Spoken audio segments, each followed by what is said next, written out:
Slenderman, Slenderman, all the children try to run. Slenderman, Slenderman, to him it's part of the fun. Slenderman, Slenderman, dressed in darkest suit and tie. Slenderman, Slenderman, you most certainly will die. Oh, hello, and welcome to Dente Rigamortis. I'm Review Cultist. And I'm Dr. Leviathan. And we're here to discuss those internet stories, most creepy and most pasta. And this month, most slender.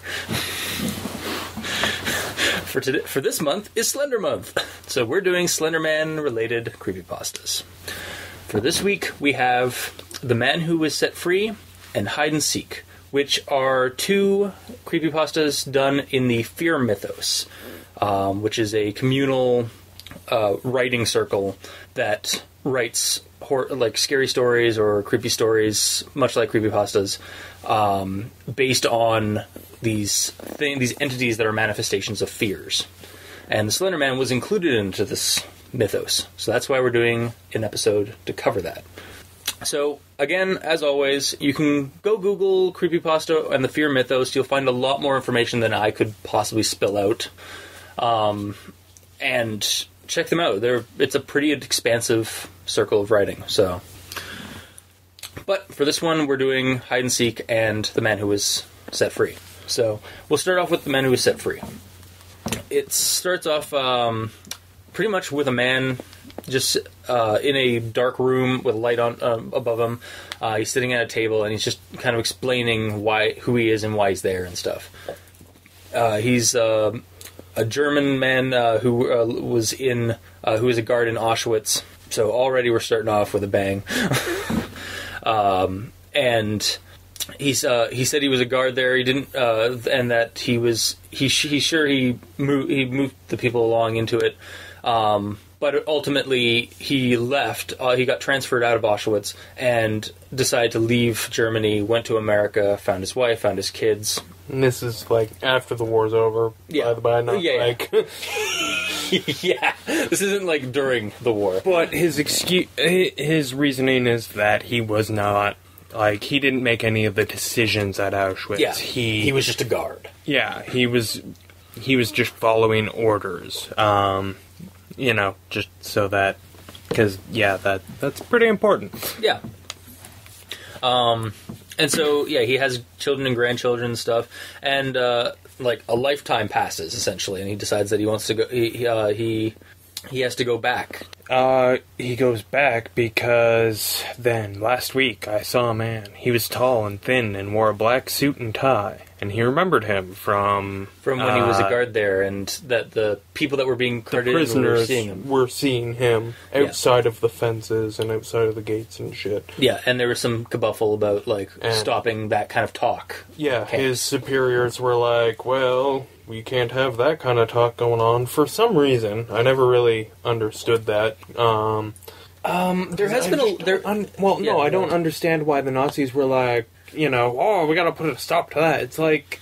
Yeah, I can see... It's talk, and it's not even, talk that's raising spirits or anything like that. No, they're seeing a guy, a tall man in a suit, they're having, what could ultimately nobody talks well when they're seeing Slenderman. They're not happy about it. Yeah. In my experience, anyone who sees Slenderman is never happy. So, the prisoner's seeing what I assume is Slenderman. Yeah, we can all assume that at this point. Their seeing that doesn't really lead me to believe that the talk about it is positive or uplifting in any way. Maybe it's that it just doesn't make sense. Yeah, from your point of view and from people who are just reading this and not knowing much about the Slender Man, my best guess, and it's probably not even the right one, but whatever, is that, Slender Man does have a notoriety of, if you talk about him, he becomes more real, you become infective, and you infect everybody else that's around you by talking about him. So that's my kind of best guess, is that maybe they were worried about a contamination. But it doesn't sound like they know what it is, what the prisoners are talking about. Oh, okay. They're talking about a man in a suit. Yeah. That's not, That's not really that different. So they think that they're seeing, like, some businessman. You know what I mean? Like, Yeah. it doesn't seem like talk that really needs to be shut down. But anywho, But yeah, it's talk that needs to be shut down, apparently, so the guard has to, do that, and we all know how what that did kind of Nazis means. in concentration camps go about quieting Yeah. talk of the prisoners? Murder! Yeah. So they then spend, so he gets to the plane out to Auschwitz and is going through it, trying to like find him, trying to find this man because he had seen him before back in Auschwitz. So doesn't ultimately like looking all over the place, can't find him or anything like that. So he goes back to America, right off the bat notices that like the person beside him is coughing.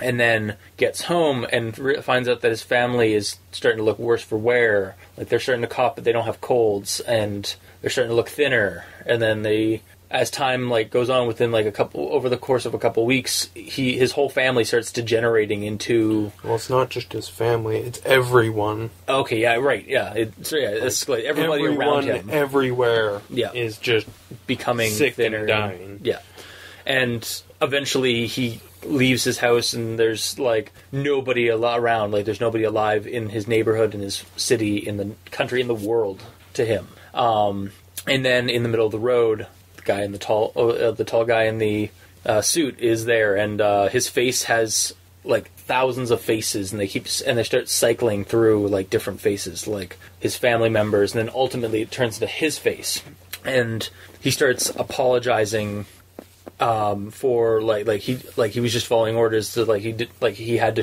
because he was one of the ones that shot the people that were talking about the Slender Man, and then he wakes. The next thing he knows, he's in this room. And then I found myself here in this place, and there was a sound outside as the old man stood up, revealing his striped fatigues.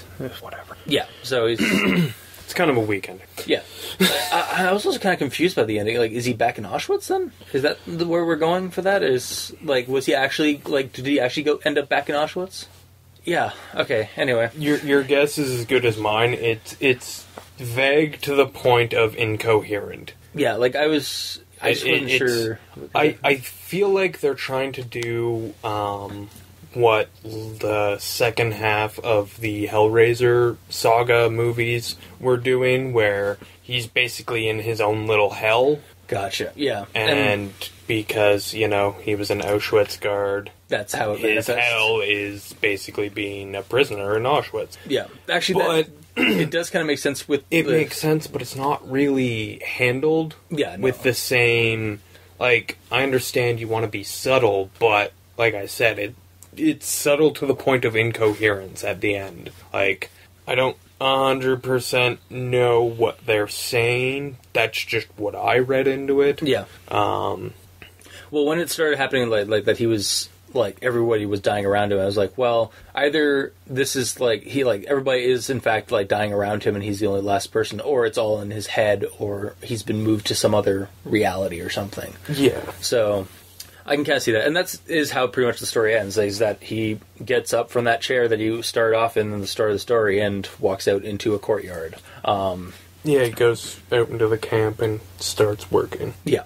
So, it wasn't a fun little story, but it was an interesting story, and it tried to seemed to try to give Slenderman a little bit more notoriety with like older history, with the World War II, like the German stuff, because he has been mentioned in a couple of other stories that I've passed by, or in vlogs where his origins stem into Nazi history, and like the Nazis feared him and stuff, or had encountered him and tried to use, or either tried to use his power or feared him as an entity of the supernatural. So it looks like they tried to do this with this one, but. Yeah, it just seemed like he was also more of just kind of a demon that was just or this guy's own personal guilt about what happened in Auschwitz, or he was manifesting because of that.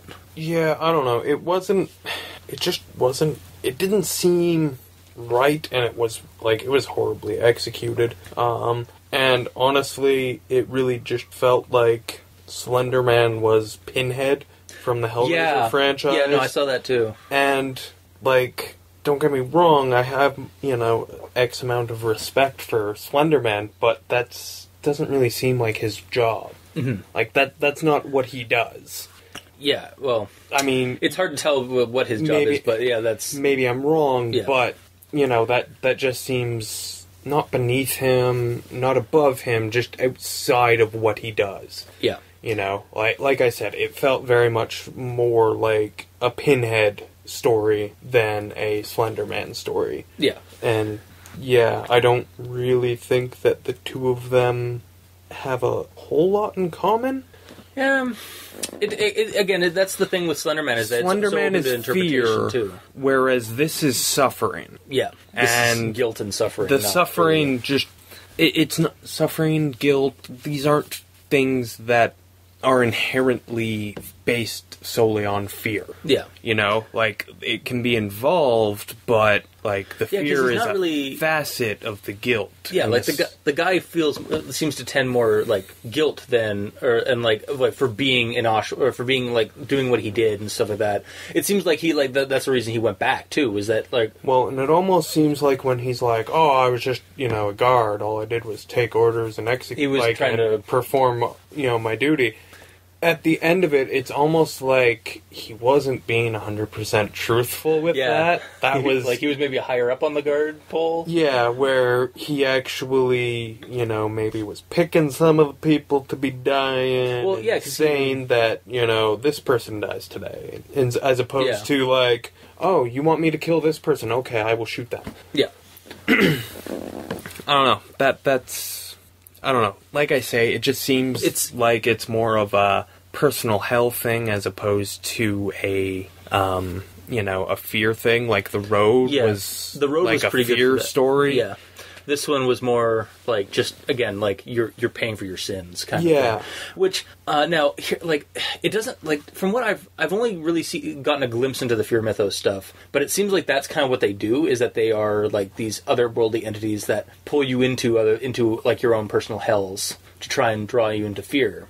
But for the story, it just seems to he's not really he didn't really the writer didn't get across that the guy was afraid of this. It was more or less he had kind of he was just kind of regretting what he had done. Exactly. And seeing this entity was confirmation of that guilt. Yeah, and I don't know, it didn't seem like Slenderman. Not that I'm some sort of expert on Slenderman, but yeah, I can see where you're going with it. Yeah. So yeah, to me, I feel like if Slenderman had wanted to, fuck with this guy, he would have done it back in World War II. Yeah, he wouldn't have waited a lifetime, 60 odd years or whatever, to go back and now I've got you. I've been so busy. It's he's been doing a lot of other stuff, but he seems like he's this elderworldly being. He can pick you off whenever he likes, kind of thing. Yeah, and he wouldn't wait 70 years or however especially long since the guy said his own memories of that whole thing was kind of fuzzy. Although that could also be part of the lie that he's telling himself and the viewer. So yeah, that's just, I don't know. I did like the story just because it does kind of it while it's not what we've come to expect of a Slenderman story, it is a pretty kind of compelling story. I like the idea of the story. It's very poorly executed. It's rushed. Mm-hmm. It's too short to handle the material. It's it does trying to convey. It skims over a lot of the stuff that happens within paragraphs. We're getting his family dying and stuff like that, and him going his there's visit no to Auschwitz. Emotion to it. Yeah, his visit to Auschwitz had no description aside from going down corridors and stuff like that. I mean, I granted okay, we're not trying to disrespect anybody. It is a very shitty thing that happened that should really go without saying at all. But if you're going to add that to your material to try and evoke some kind of emotion, put a little bit more detail. Don't go too far onto one side or other. Just give us a little bit more description of what's going on in that. While the guy's walking around this place, what he's feeling and stuff. Is he getting twinges of memory and guilt and stuff in the background? I think this is why there's no fear in this. Is because there's really no emotion in this. I mean. Yeah, again, even the guilt is reading between the lines. Yeah. And yeah, there's really no emotion in this writing at all anywhere. That's probably my biggest problem with it. It's not. I mean, it should be longer than it is to tell the same story properly. It should be way longer. Oh yeah, but that's just because what you'd be adding in is emotion. Mm-hmm. And yeah, this guy, he just seems to, man, my family's dead, my grandchildren were all dead within a week. It's like, and I'm just here in this. And then I went outside, and there he was, and oh my god, and now I'm here, and I have striped pajamas, and now I'm going off to work. It's just, it's so monotone. Yeah, like, and that's really legit, like, in your head, that's kind of where you're getting, like, from this guy. He's just, like, an old man's voice with a German accent, maybe, just explaining this whole, like, doing this whole summary, but not really putting any emotion in it. It's just monotone. Yeah, and it's... Also, it was just, like, weird that he'd, like, note that, like, the person, I mean, I don't know, maybe it's, like, just to, like, foreshadow it, but he kind of noted very oddly that, like, the person beside him in the plane was like coughing. Well, without a cold. It wasn't a foreshadow. It was a build up. Yeah, sorry. What the problem was that like halfway down the screen, like it seems like the entire world is dead. Yeah. So, like you can't really have a slow build when it's just so sudden and stated like a statistic. Yeah, exactly. It's a heartless story. And not in a, oh man, these characters all had no heart. It's just that there was no, like, it didn't draw any emotion, really. The person who wrote it had no connection, strong feeling to what he was writing, so there's no heart in the entire story. It's just bland and empty. The idea is cool, but the execution is, I mean, without heart, how can you write anything? Yeah, exactly. I mean, writing is an art form, and if you take the heart out of an art form, you're left with the writing. Something that should be good, but for some reason just isn't. It doesn't click. Yeah. Alright. Yeah, so that was the man who was set free. And now we'll move on to hide and seek. Do you mind taking the way with this one? Nope, you know this one. Ah, damn it. Okay. So it starts off. It's pretty much kind of like what's the perspective that this one going with? It's like where it's you're like the reader. First person. It's a first person. Okay. Where it's saying like you're running from a man who was never there, and then it kind of goes into you were minding your own business, and then you caught a glimpse of something like a faceless person, but it's like any other. It's like when you look into a crowd and you don't actually see any of their faces, or you don't register any of them. But then you catch another glimpse, like a longer glimpse, and you realize that there's something off about that person. And then it just kind of goes through like a series of prose of just like how like over your life you realize that you've been seeing this same faceless figure since your childhood. And but then you can't really recall your childhood all that well. Like, did you have a good childhood, or did you, like, is this thing been erasing your memory kind of thing? And then, by the very end, it kind of tries to invoke some kind of sense of, like, existential crisis with the character. Like, where are your memories? Like, what are your memories? What are you? And then it leaves off with, like, the last, or, like, you're running from the man who was always there. So, just kind of completely contradicting what it said earlier, because that's what Slenderman is. He's this unknowable, contradictory force, according to the story. Which isn't really... It's not so much a story. It's a story in that but it's a really short one. Like, super... More like an explanation of what Slenderman is. Yeah. But done in a creative way. Mm-hmm. As opposed to just stating the facts. Yeah. Much like the one we did last week. And, yeah, well, no, because this one doesn't give you all of the information that's out there and compile it. This one says what he is, not what he's done. Gotcha, yeah. This is, like, basically, this would be a great thing to read before reading, like, a bunch of Slenderman stuff, because... Yeah. It gives you more of a feel for what he is, or, not even what he does, because he doesn't really do anything in this. He's just there in pictures. Yeah. But, it gives you that sense of, like, his toying with people and his... It's all a game kind of thing, and... Yeah. Basically, no matter what you do, he's in control. Yeah. You've got strings that hold you down, and he's holding the strings. Not really, but... you are a pawn, and, you can run around your little square, but he controls what square you're in. Yeah. All right. Yeah. There's another metaphor. Better. Eat it. Anything else you thought about this one? Like, it is, like I said, like we've said, it's really short. So, well, I mean, it's not really a story, right? Yeah, it's more of just like kind of what do you call this? I've really said everything that I have to say about it, honestly, because it really just seems like it's a description of Slenderman. Yeah. What he is and what he does, not really... there's no plot here. No. And without a plot, there's no story. Without a story, there's not really anything to pick apart or bitch about. Yeah. It's just another kind of interpretation of, what he does or what he is. Because that's the thing with Slenderman is that, it's just a big communal writing circle of people who take the idea of Slenderman and decide, since, when he first showed up, nobody knew what he was or did, and that was kind of the point. So people have tried to, add their own thing to it. That's why he's in the Fear Mythos and why he's got his own... There's a ton of other, theories about what he was, or what he is. So, I guess that's just what this one is. It's just... It's another explanation for how he functions or what he is. Yeah, it's an interpretation on what he is. Yeah. But, yeah, there's no plot here. There's no story. There's a beginning and an end in that there's a top of a page and there's a bottom of the page. Yeah.